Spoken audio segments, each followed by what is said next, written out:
Hello, and as promised, welcome back to our special coverage of the World Cup final. Spain are world champions after defeating Argentina after a very tough battle that went into extra time. World champions for the second time, back in the studio, and who've barely moved from here. Ketavan Gorjestani back with us, and join me, Jamin. We've got a full hour to go through everything that we've seen tonight. Well, we're going to have to assess how we all thoughts of what we saw. But anyway, it was a slow burn, that's for certain. Let's head, though, first of all, straight to the country that is now going to be sewing a second star onto their jersey. Sarah Morris is in Spain for us there. Sarah, celebrations, I can hear them already. I can see some supporters behind you there. What is going on around you in Spain, and what's it been like over there this evening? Everybody's just going wild. They've spilled out of the bars. They're all sounding horns. They're cheering. They're riding around on bikes and anything else they can get their hands on. Absolutely ecstatic, because the tension during this game was tremendous. There was one point and they thought that although they had the possession and they had probably more than 20 shots on the goal, they just thought that things were going to go wrong. They had their eye on Lionel Messi, and the fans really didn't even relax when that goal came in the 106th minute by Ferran Torres, the Barcelona player, really bringing such relief to these fans here who didn't think they would ever make this historic moment. This is the second World Cup in 16 years, and you can see that many of the fans are losing it after so much time waiting to see if they would finally do it. They have had an unbroken run, 37 games. This was the 38th without anybody being able to get through them, and this was really something very special for them. Echoes, if you like, of the 2010 generation, which of course dominated world football for so long. We saw the 2 Euro Cups, the World Cup, and interestingly, one of the images that stayed with Spain fans tonight was some of those heroes who played in the 2010 final actually sitting in the VIP stands in New York, watching on. They were, of course, Carlos Puyol, Sergio Ramos, Iker Casillas, Jesus Navas, and Andres Iniesta, who scored that goal back then. Men who will, of course, be embracing today's new generation on the pitch as they lift that trophy for the second time for Spain. It's so loud around you there, Sarah, that it feels, from what I can hear in my ear, that I'm pretty much in Madrid right now. What's it been like over the last few weeks? Because, as you mentioned there, for Spain, it was a bit of a liberation in that extra time getting the goal. What's it been like for them? They've had a good turn through the tournament, pretty stable. But have the Spanish held that belief throughout the last weeks from what you felt? I felt that this victory snuck up on Spain, because initially they looked at some of the rivals that they would have to take on. They saw that France were the hot favourites. They saw that they would have to meet their rivals, their long-term rivals, Portugal, and they saw that there would be the likes of Cristiano Ronaldo up against them, his last hurrah in the World Cup. And I think they just thought that this time they might get unlucky, even though on paper you could see that they had that unbroken track record. Many fans did keep the faith, but I think that they feel that this is an underrated team, and that perhaps Luis de la Fuente, the coach, was underrated.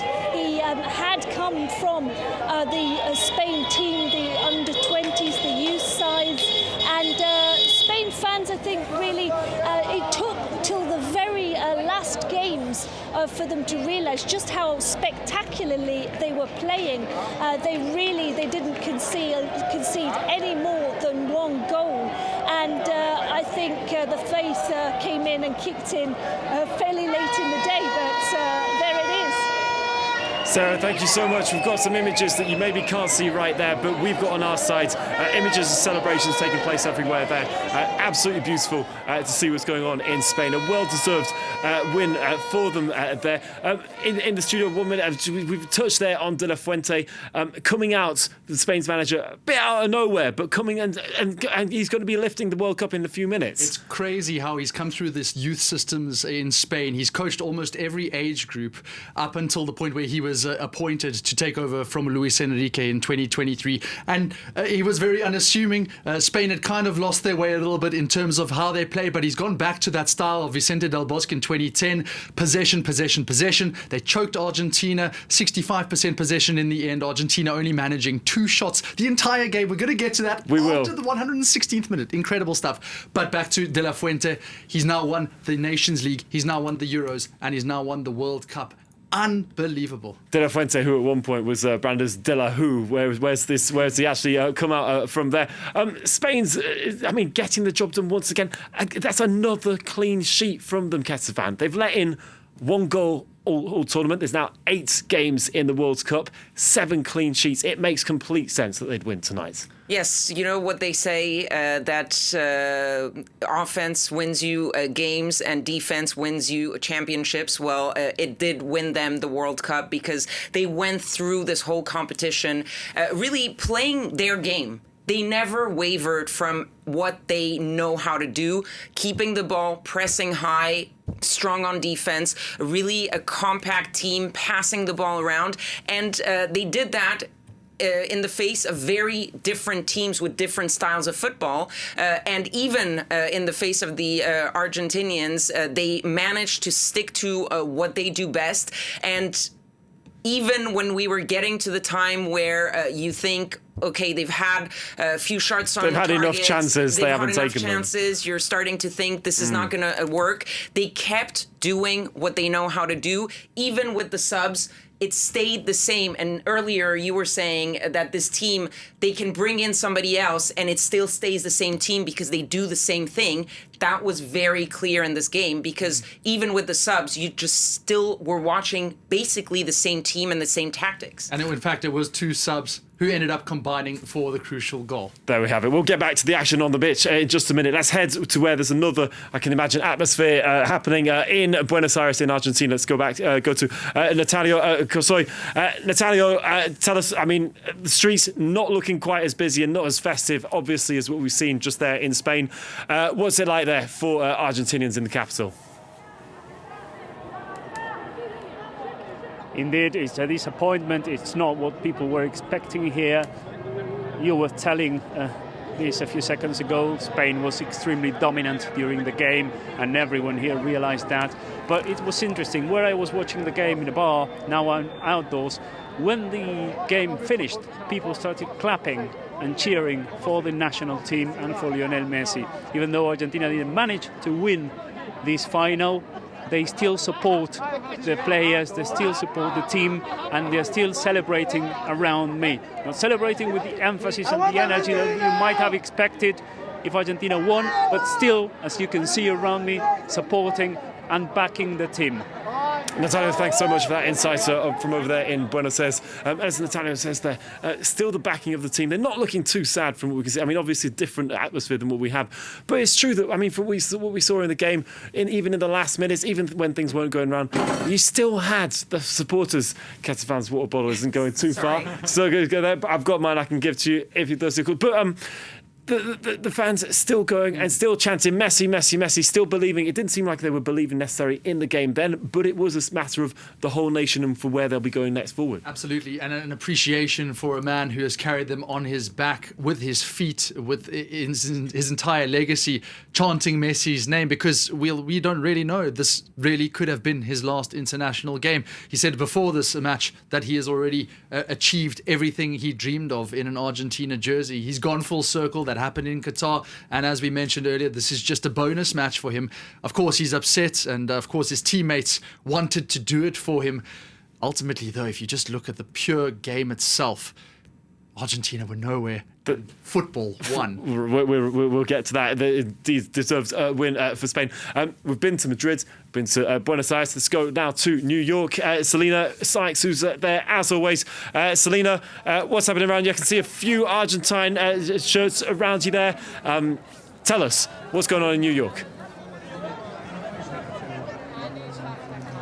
What's going on in New York? A lot of movement right now. Obviously, lots of upset Argentina fans, I think, just trying to make their way back to their hotels. A few chants for Spain, the Spanish who definitely were in the minority here in New York. But right now they're making their voices heard. Obviously, lots of disappointed Argentinians are here. They came out in force here. A lot were actually on the streets and in the bars. Obviously, only a lucky few could be inside the stadium there at the MetLife Stadium. Obviously, so many Argentinian fans were here, hoping that they'd be out here partying on the streets of New York. And, well, it's not to be. It's for Spain, and it has to be said, I would say, a deserved victory for the Spanish. They have stuck to their game the entire time with that possession of football. Argentina, I think, will have a few regrets. They played that really deep defensive football. Really looked like they were playing for penalties, isn't it? And, well, I missed the last few minutes of that match, so you might have to correct me, but I don't think a single shot on target for Argentina. Well, Selena, I will just slightly, because in the last few minutes there were not actually 2 shots, but none on target indeed. No shots on target, as we've been alluding to here. I mean, that is where Argentina lost the game. If you don't find goals, you're not going to score. Were they playing? I mean, what were they playing for tonight, Esteban? I mean, we got to. The first shot on target was Messi whacking, was it Mikel Merino in the face with the ball? In the 116th minute of the game, they simply first were contained by Spain. You have to give it to the Spaniards for preventing Argentina from developing their game. Messi didn't touch that many balls, and that means that the golden key that we were talking about earlier wasn't there to help them. But I think also that in a way, the spoiling tactics that the Argentines usually like to use fired back on them, because it got one of them sent off, and then they played a lot of the game with one man down, and that against Spain, I mean, it was already going to be complicated with a full team. With 10 men, it was going to be even more complicated. And then as the game went on, you could see that they were going for the foul, going to try to get that foul, to try to get that, that shot. And it just didn't work, because the Spaniards, didn't fall for it. They mostly sort of kept their cool and didn't go into that sort of bad football, if you will. But also they kept going and kept playing their game. And the Argentines, I don't think, or that's not what I saw during the game, at no point did they take charge of the game. They were not in charge. Enzo Fernandez, as you mentioned, picked up a second yellow, got sent off for that. Was this some of the dirtiest play that we've seen from Argentina in the tournament? They kept that for the final? I don't even know, to be honest, because there have been a lot of matches. Not necessarily the dirtiest. I don't think so. No, I just think that the ref actually... But there was so much that was let play. I mean, for the first cards to come out, it did take some time. Honestly, I can even look at the team sheet and say Alexis McAllister should have had a yellow. Nico Tagliafico should have had a yellow. Enzo Fernandez finally did get a yellow, and both of his yellows were very much deserved. And then we also saw Paredes getting a red card after the game finished for having a bust up in the middle of the pitch. So 2 red cards for Argentina, and honestly, they got more cards than they got shots. I think that is quite a detriment to the way that they played. I mean, to have the first shot after 116 minutes, that's a record, by the way. No World Cup final team has ever performed that poorly in terms of the threat that they've played on goal. And Messi, less than 30 touches in the match. So, I mean, Spain played them to a T.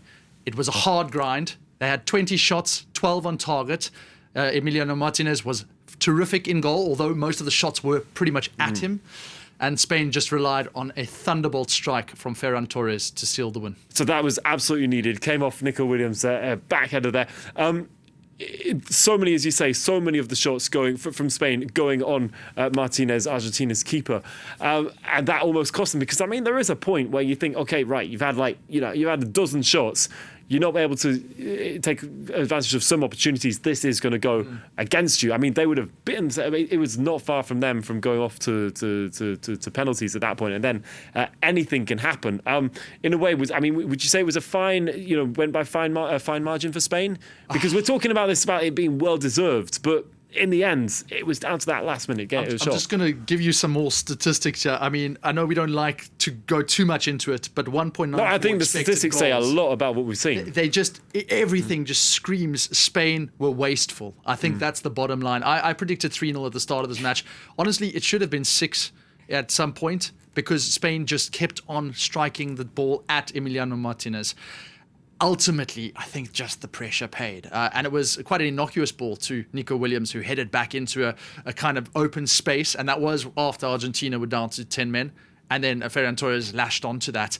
They were missing that kind of predatory instinct. I mean, all the shots were just insipid going towards it. But football won, as I keep on alluding to, and Spain, they were rewarded for their efforts. An absolutely dominant 1-0 after extra time, exactly the same as 2010. Well, went on. Let's go back to Selena. Selena, you saw Spain eliminate France in the semi-finals, of course. What was the difference from what you saw tonight between that and, of course, what we saw them do against France, which was take control of the full game? They stopped France from getting anywhere near the goal, and ultimately won in a very, very comfortable, completely dominant performance against France. What was the difference, though, that you saw between that and them tonight? Well, in a lot of ways, it was very similar, James. Spain just suffocating their opponents with their possession and just the way they managed to tic-tac the ball around. I think, obviously, Argentina did play from the start a lot more defensively than the French. The French did try to get into the game, whereas it seemed quite obvious to me that Argentina decided to sit back and defend against the Spanish. And like against the French, really, I think Jean-Mi put it very well earlier. You just kept them thinking, how have Spain still not scored yet? They've not been that effective in front of goal. That's my one criticism of them, really, a few times there when, the shots just kept on going at Martinez. That's that one thing that they're perhaps lacking, Spain, that lack of clinicalness in front of goal. But look, what they do in the middle of the pitch just suffocates all opponents. And, well, I have to say, I said it during that game there, credit to Belgium. I think they're the only team that have managed to kind of play against Spain. They've just suffocated everyone else. I have to just put it out there. Belgium can go home from this World Cup saying that they're the only team that managed to score against Spain. Charles Ketelare, hats off to you. And you can indeed be well proud of your Belgian side there, Selena. Talking about what worked for Spain or what didn't work for Spain, Lamine Yamal, where was he tonight? Not his greatest performance, but I think kind of in the image of his competition. Obviously, he was coming back from injury. Mm-hmm. And he never fully, it looked like maybe he was picking up against France, but he just simply wasn't the Lamine Yamal, the creative sort of genius that we know. He wasn't bad, but he was a little bit invisible in this game. And I think what came out of this game watching it is, again, there was no star. It was the team. It was the team that won. It was the team that struggled, but then it was the team that won. And it wasn't a flash of brilliance from Lamine Yamal that won the game. It was the sort of the collective grind and the push and the pressure on the Argentines. But yeah, for Lamine Yamal, maybe a little bit of a disappointing tournament personally. Obviously, everyone will forget about this because they are the champions of the world. And look, he's 19 years old, European champion, world champion. I think he's doing pretty well. He's doing pretty well. His partner up front, Nico Williams, came on and he didn't get any goals. He got that assist, pretty crafty assist in that there. But again, it wasn't the forwards in Spain scoring tonight, John. Yeah, it was very interesting because actually Nico Williams affected the game the way that the Argentines were hoping to do themselves, putting himself about, getting stuck into tackles up in the pitch, and then just basically latching onto anything and everything that he could. It did draw a few fouls, and I have to say there were a few hearts in mouths for the Spain supporters because we just thought, the way this is going, with Spain having so many shots and everything, and Argentina not having had that shot, it's just destiny that they are going to just score that one goal from the only shot of the game. But as it was, Spain just kept on hammering at the door. And, it could have been a number of midfielders. It could have been even some defenders. I think Cucurella had a shot early on. Again, that team collective, getting them over the line like this. And it's very reminiscent of the most successful teams in Spain's history. We think of that period between 2008 and 2012. That was also very much a team effort, although they had some star strikers. And, well, doesn't this bode well for the 2030 World Cup as well? Spain now hosting that as the world champions. Absolutely, and Yamal, who will have a bit more experience, of course, in that, can imagine will have grown from all this. How would you compare, if we take a look at on the Argentinian side, Emiliano Martinez? He had some easy saves to make tonight, but how would you compare to what you saw in the final in 2018? A different calibre of a final from then, of course. But I know it wasn't down to him, his performance from tonight. That goal that did come in, tough one to save, but that was of course the only time that Spain actually belted one in. Well, yeah, absolutely. We remember that 2022 final, especially the people here in France who really were behind the French team.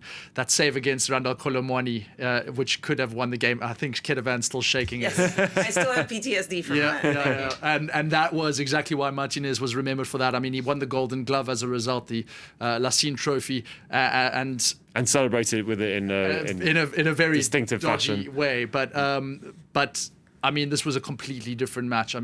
Literally the antithesis of that final in 2022. This was just, it was a grind. This was not a fun, easy watch. It was. And that's not what you were expecting. When you predicted 2-3-0, you'd imagined a much more open game. You thought that maybe perhaps early on, one of them maybe, if one had scored early on, it would have changed the complete game. But in the end, we saw it from the first few minutes and from the first half. Very cagey, very much happening in the midfield and tough to go up front. But it could have turned out differently, of course, had there have been a different scenario from the start, and we would have to have seen Argentina fight back. Yeah, I think if Spain hadn't scored, if they hadn't opened, but I guess as we always hear from the celebrities, I guess we'll never know. Argentina could have fought back a bit stronger in that, Castavan. We didn't see, we've seen them struggle several times, as we mentioned earlier on. We've seen them struggle, to be fair, pretty much the whole way to the world to the final. Yes, but this time you were asking where was Lamine Yamal, where was Leo Messi? Right. He also we need to get to him. He was not really there. So I was just going to say, because earlier before the final we said that we spent 10-15 minutes talking about Lionel Messi when we talk about Argentina. To the audience for bigging this up so much as a Yamal Messi debate, when actually it was probably Rodri and Kabassi versus Emiliano Martinez happening much more there. And indeed, but in the end, Messi was nowhere to be seen in today's Messi game. was nowhere to be seen, and they tried a little bit towards the end to give him more balls to push him, but it simply didn't work because of again, I'm going back to this block of a Spanish team. They make any player unable to perform, including Leo Messi, and I think that they really showed that, and I said before the game that it was going to be intense but not a beautiful game, and I think I was you were right on that. Right. But it did show that Argentina, we were also wondering what would Argentina be without Leo Messi. We've got a bit of an idea of what at least they need to start wondering how do they play when Messi cannot play and perform at the top, and if he's not there at all. And who do they build their team around going forward? And so that'll be for going forward. But Messi, when we saw him drop so deep in the game, was that kind of like, okay, game plan is over for Argentina? We saw him at one point in the left back position, I think, or full back position, either way. And he obviously needs to be on the ball to create for his attackers. But just as we keep on saying it, and we can hammer home the point. At any given point in the Spanish formation, they have 4 players blocking your channels, and that happens all around the pitch. It is so well drilled into them that any channel is blocked off, whether it's Messi receiving the ball or whether he's looking for that ultimate pass. He loves to drift into that pocket of space in the number 10 position. He loves to come inside as well, and then even drive from a deep midfield position. He's fantastic at that. and Spain just found a solution to every single problem. I mean, I don't really know what the Argentine game plan was, and especially if you look at the team that they put out at the start, it was so narrow. I think they were hoping to win that midfield battle somehow, but in the end it was just, the dark arts tactics, but it just didn't work out. Do you think they maybe didn't study Spain's game against France enough? Because in the end, I mean, they as Selena was saying, they replicated pretty much their performance against France. I think they just, it was an immovable force in Spain, but a very stoppable object in Argentina. And no matter how much they would have studied that game, ultimately, the best team has won the World Cup. Is Messi going to be judged on this last performance? No.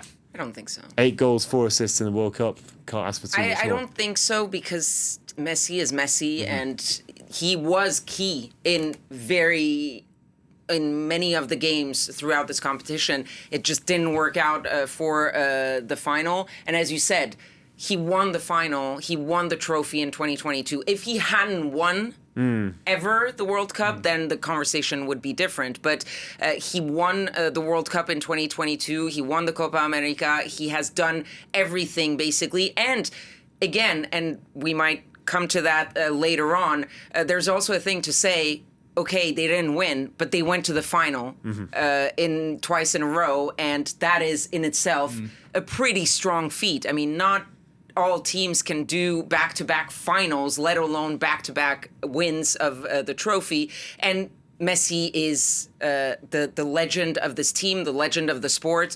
So I think right now there's disappointment. There might be a little bit of saying, where was he in this game? But overall, it's not going to change the conversation. Yeah, no, definitely getting to the final, not winning it. I mean, on one game after all, it's not winning the Golden Boot. And not winning the Golden Boot. So, and so you get to the final, and we get this far, and do you for Messi to not be able to, of course, find the goal? I'm trying to think of.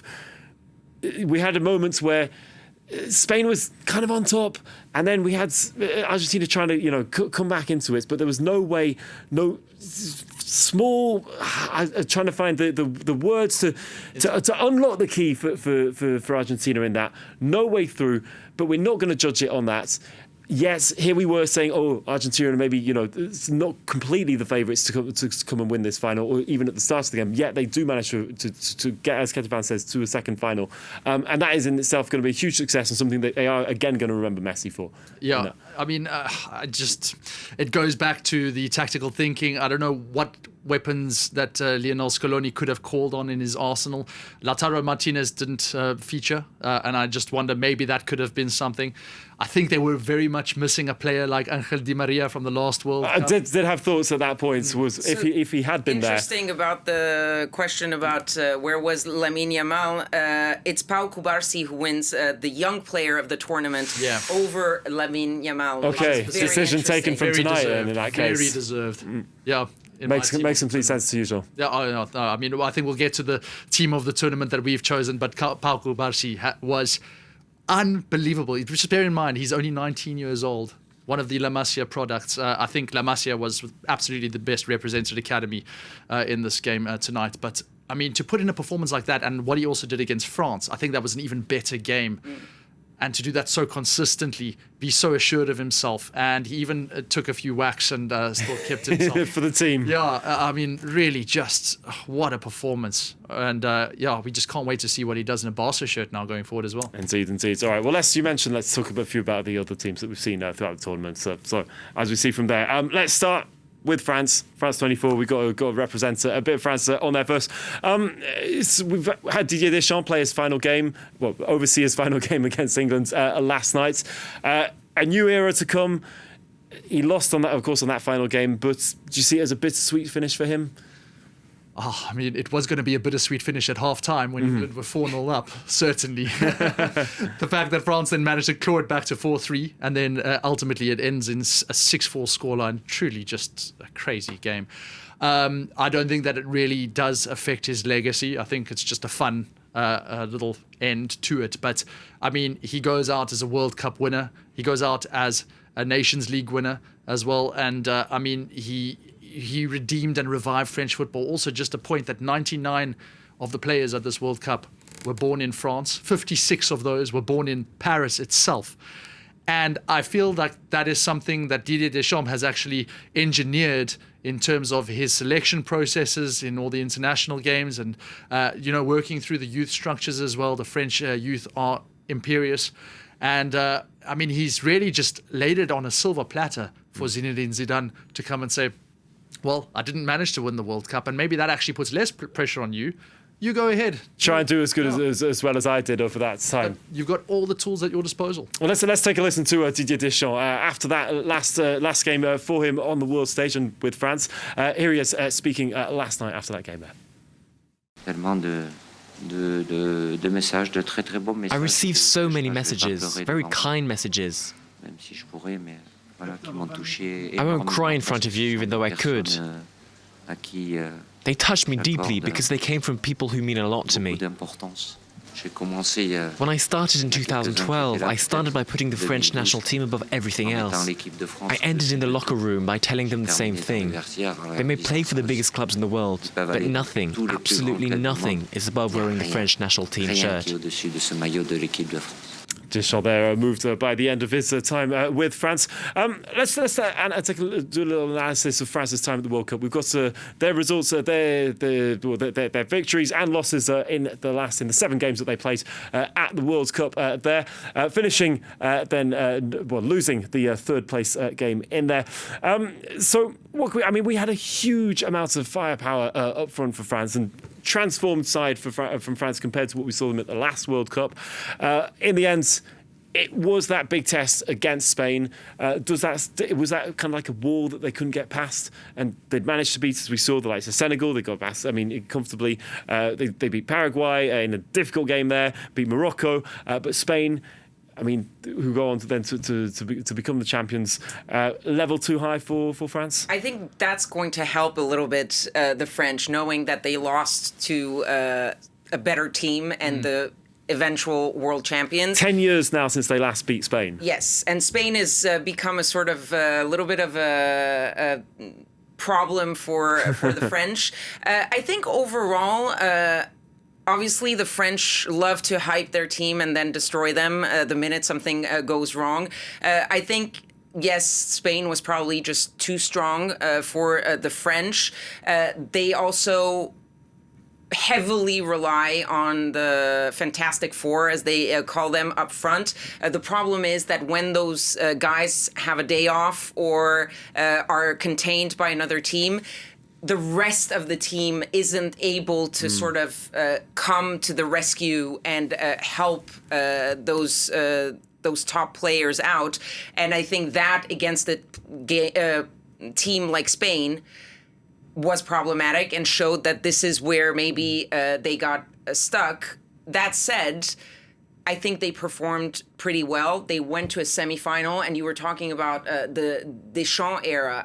If you think about it, after 2010 and Naïsna and all that craziness around the French team, Deschamps took over. And yes, you have different players now, but you have a lot of players who were there and who grew up under Deschamps. And you see that they've done a World Cup win, a World Cup final, a semi-final. And I think sometimes we forget that this is not normal because 3 World Cups in a row, they finish in the Final Four. That's a pretty good performance. Yeah, you can't say anything that it isn't in there. Selena, let's go back to Selena in New York. You've been following France for us over the last few weeks. You've been at the training grounds, you've been watching them train, you've been at the press conferences and all. How did you feel about that cohesion between the players? And moving forward, does it feel, as we say, does it feel like there's a bright future ahead for them even under their new manager? James, the cohesion is definitely there. You could see from the start of this competition that this is a really united, together group, and that's obviously not the element that wins you World Cups, but it certainly gets you very far. You have to spend a lot of time with all your teammates. If you get on with them and appreciate them, then that is very important. Didier Deschamps actually spoke about this back when they won in 2018, that it was a very tight-knit group, one that got on very well, and that's definitely the case here again. And obviously you've got a lot of young players in this group that will be certainly in their prime for the 2030 World Cup. Kylian Mbappe himself will only be just 31 31 years old in 2030, if my maths is correct. What career for him still awaits, and obviously you've got the likes of Didier Deschamps, Bradley Barcola, still all very young and coming through the ranks. It's just one of the things that is really great about French football. Just when you think, oh, what are they going to do about Antoine Griezmann, N'Golo Conte, etc.? Well, there's someone else who comes through the ranks. There's so much the talent, really, especially around the suburbs of Paris. It's really, really impressive and the envy of a lot of other national teams. So I think the future is still a bright one, obviously, for Les Bleus. Obviously, there will be that twinge of disappointment not being able to get over the line against Spain. But look, the Spanish have gone on to win it. And as you guys mentioned it earlier, the Spanish are their bogey team. So we'll just have to wait and see what lies next for Les Bleus. But I think most people think that it is Zinedine Zidane who lies in wait for the French next. And we should find out in the coming days if he is indeed appointed by the French Football Federation. They've got an incredible statistic also held by one player in them, their captain Kylian Mbappe, 22 goals now across all World Cups. That is a world record, a historic record. And as Sunil says, he's still 27. Again, if my maths are correct in there. We saw him trying to fight for that first place with Messi, who's well older than him and looking towards retirement. So just says how much of a, I mean, who knows, but looking like a bright future for him and just how incredible Mbappe continues to be on the international stage, especially compared to when you see him in club. He hasn't had the easiest times with Real Madrid in some of his games the past season, but for France, he's there. Absolutely. It's almost a goal-to-game ratio, as far as I understand. Yes. That is phenomenal. I mean, Messi was pretty much on par with him up until tonight because of that third and fourth place playoff. There's a bit of debate as to whether that should count. If you get the goals that take you to the Golden Boot in that game, that's a question for another day. But the bottom line is that Mbappe probably still has about 2 World Cups left in him, at least. I mean, he's such an intelligent footballer. The way that he can strike a ball, he can go near post, he can go far post, he can run with the ball, he can really move into the space, he can dribble, and he's blisteringly fast as well. I mean, he's got every single tacit to his game that can last and have that longevity. And I mean, when we saw him bursting onto the scene in Russia 2018, we did suspect that there was something special, especially in that quarterfinal against Argentina and then that final against Croatia. I mean, he was phenomenal. And to carry on those standards that he set for himself, very intelligent player. And I think he won't mind also those dictator memes that have been floating around now with the nickname Mabutu, because which even his teammates have started using, apparently. Absolutely. Which they're happy to take on it. 100%. The World Cup ends at this point. We have to look forwards. There's the Ballon d'Or.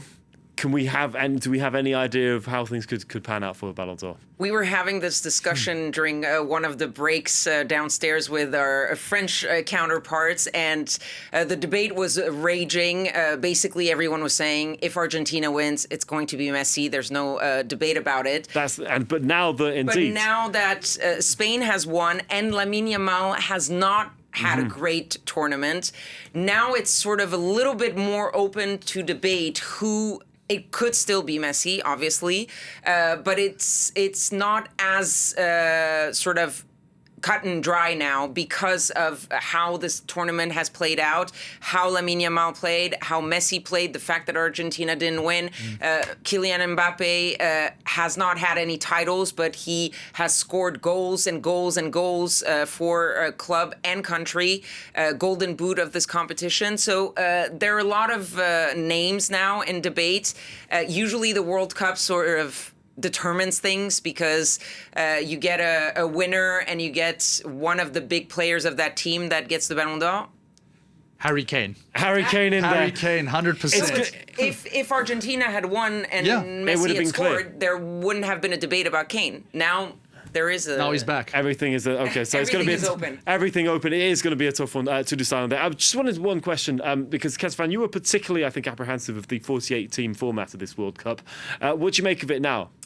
Look, I really was getting into it, not happy about this expansion, and I've got to say that I've changed a little bit my mind about this. I have to admit it.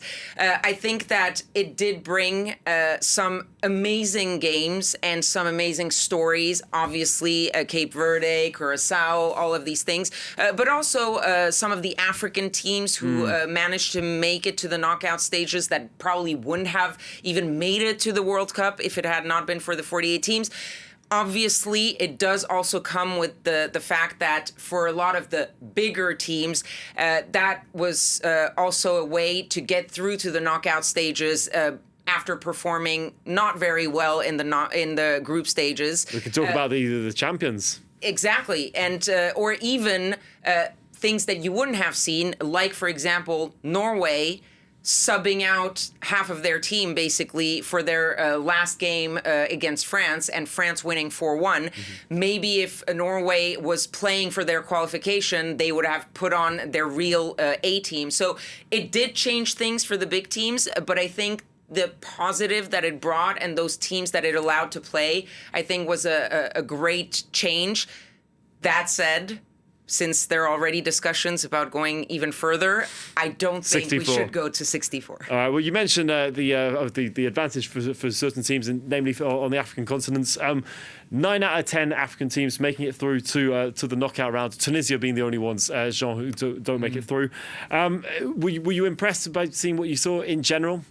To a point, and then it became quite disappointing, I would say.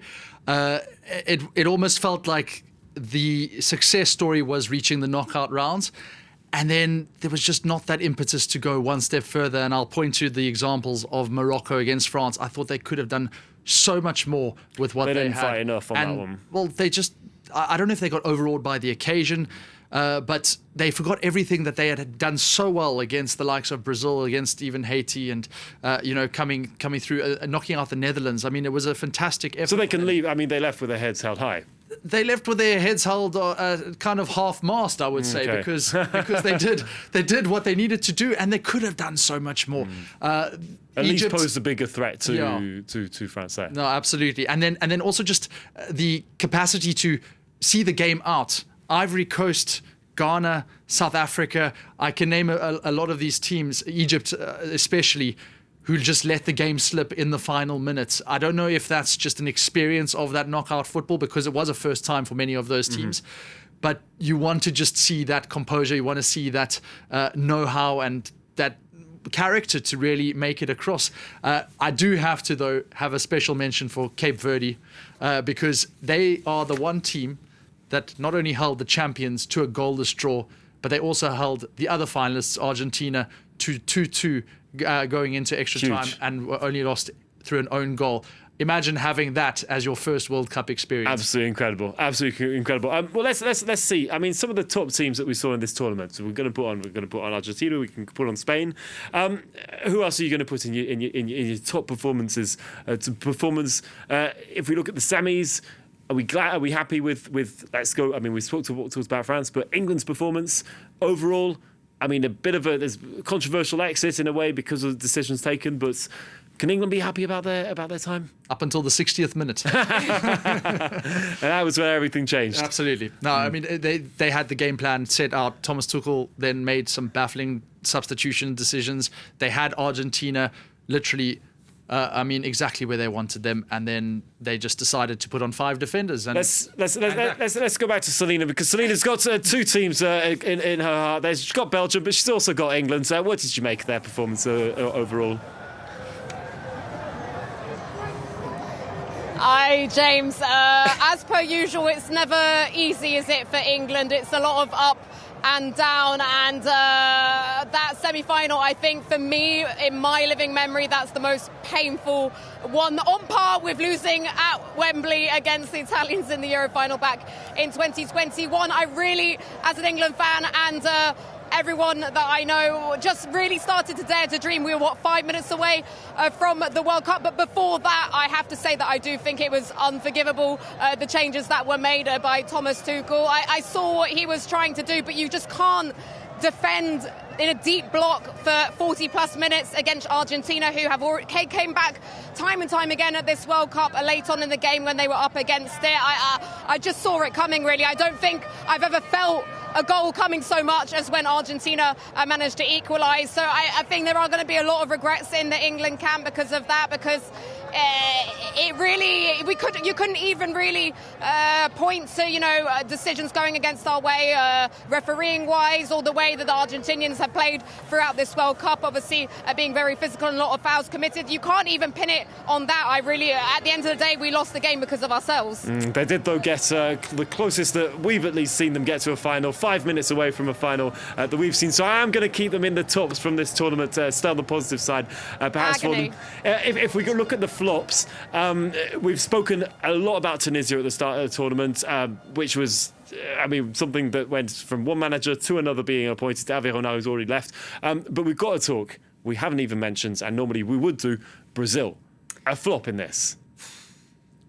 You agree, Kesavan? Yes. I don't even know what to say, because it's just, you think Brazil, and it's just, I don't know. I'm a little bit speechless at what Brazil presented.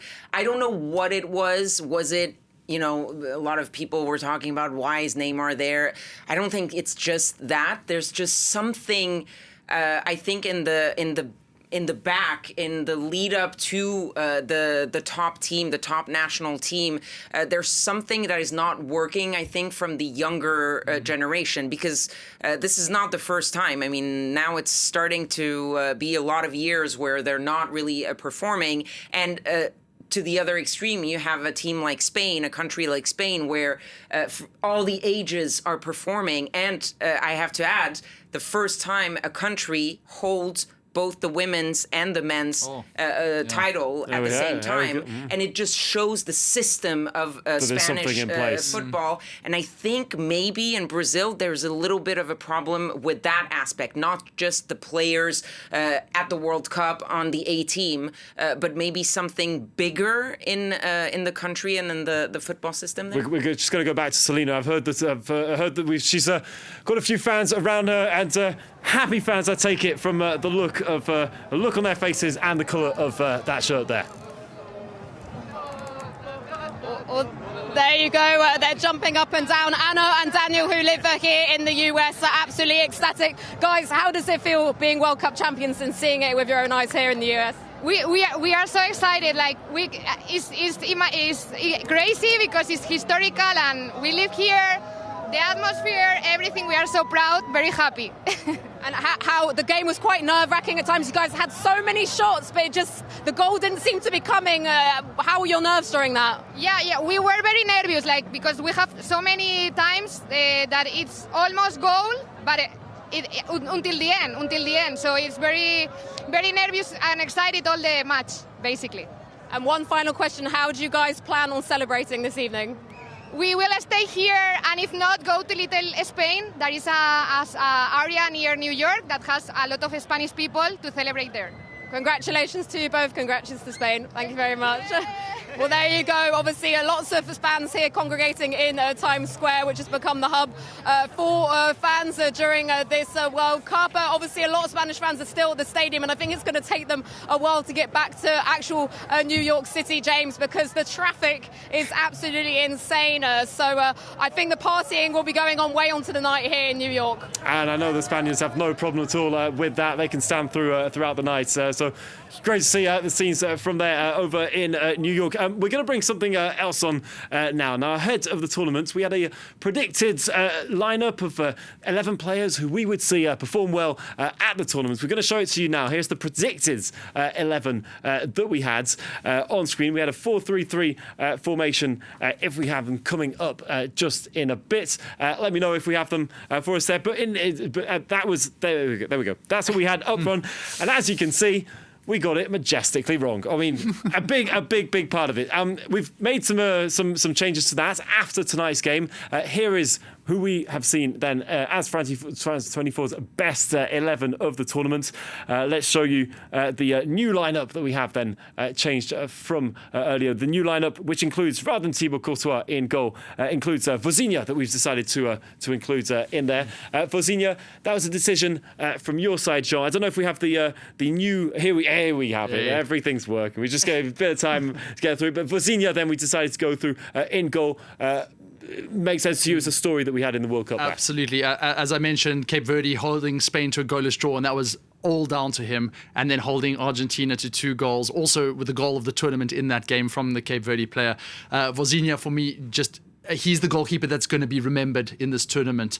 I do have to also mention Unai Simon for the Golden Glove, because he was fantastic, but I mean, Vozinha definitely deserved. Makes absolute sense. Just a very, very quick one. We're going to have to leave it there, but it's the player of the tournament for you in there?